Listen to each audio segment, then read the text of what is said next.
જય ગૌ માતા બધાને, બધા કેમ છો? મજામાં થશો? જો મારી બધી ગાયો અત્યારે ખાઈ પીને બેસી ગયું છે, કારણ કે બપોરનો ટાઈમ થઈ ગયો છે, 12 વાગવા આવી ગયા છે.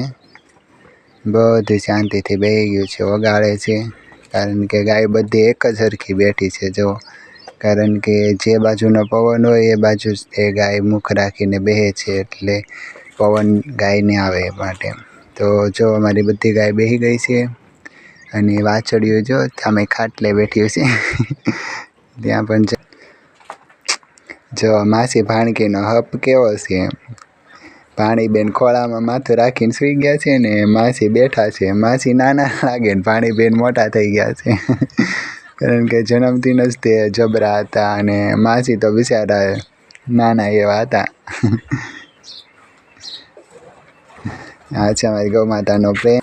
અને અહીંયા અમારી બધી વાછડીઓ બેઠી છે. જો અહીંયા